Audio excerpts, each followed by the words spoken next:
लोग मेरे ख्वाबों को चुरा के। हमें ये भी ध्यान रखना चाहिए कि रफी साहब एक गायक के बतौर सबसे बड़े गायक हैं फिल्म इंडस्ट्री के। एक तो कहानियां उनकी दरिया दिली की, उनकी अच्छाई की हैं, लेकिन एक सिंगर के बतौर वो कितने जबरदस्त सिंगर थे, इसकी बहुत सारी कहानियां हैं। अब देखिए, लता मंगेशकर जी को यहां कहना पड़ा, उनकी किताब से मैं कोट कर रहा हूं, आप किताब देख सकते हैं, कि रफी साहब एक तीसरी कैटेगरी में थे। उनके साथ मसला ये था कि वो कुछ ज्यादा ही अच्छे थे।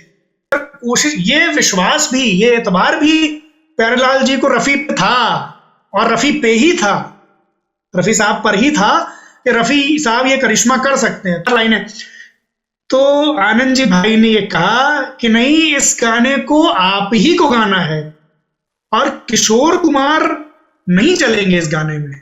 आनंद जी भाई ने ये क्लैरिटी के साथ कहा, इसमें कोई लाग लपेट नहीं है कि मैंने उनको बोला कि किशोर नहीं चलेंगे, ये गाना आप ही की आवाज में चाहिए, या आपकी स्टाइल का गाना है। तो जहां रफी साहब चाहिए वहां रफी साहब ही चाहिए, और वो जगह उनकी आज भी कायम है। नमस्कार, मेरा नाम है हिमांशु बाजपेयी, आप मुझे देख रहे हैं ग्रेट लेजेंड्स चैनल पर।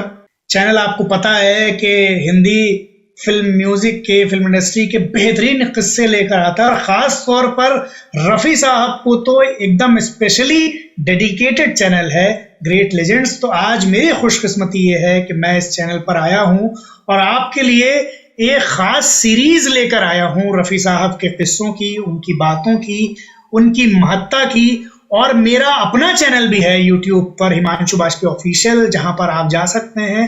किस्सों का ही चैनल है, रफी साहब के बेशुमार किस्से वहां हैं, तो आप वहां भी सुन सकते हैं। और ये जो सीरीज जो मैं ग्रेट लेजेंड्स पर कर रहा हूं, ये इसमें रफी साहब के बारे में कुछ बातें हैं जो बिल्कुल मुस्तनद बातें हैं, यानी कि सुनी सुनाई बातें नहीं हैं। वो उनका एक ऑथेंटिक सोर्स है, और वो बातें ऐसी हैं जिनको जो अकाटते हैं।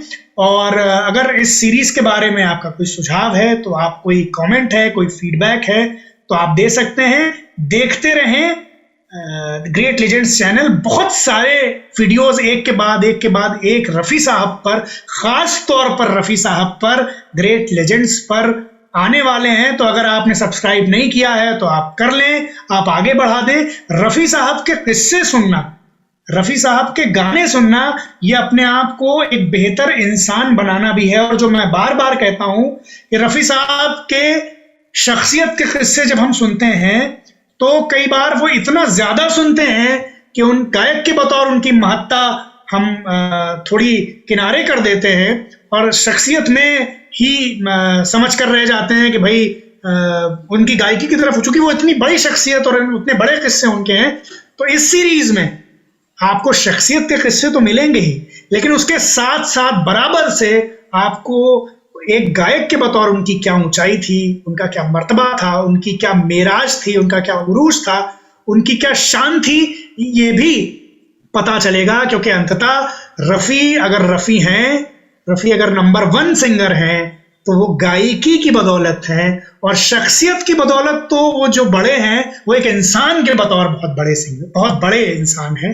तो ये दोनों बातें ही हमें रफी साहब का मद्दाह बनाती हैं, और हमारे जैसे हजारों, लाखों, करोड़ों चाहने वालों को, मद्दाहों को उनसे जोड़ देती हैं। तो ग्रेट लेजेंड्स चैनल पर ये खास सीरीज जो मैं लेकर आ रहा हूं, ये आप जरूर सुने, इसका हर एक वीडियो सुने, और आपको हर वीडियो में कोई एक खास बात या कोई एक अपने दिल की बात सुनने को मिलेगी। बहुत शुक्रिया।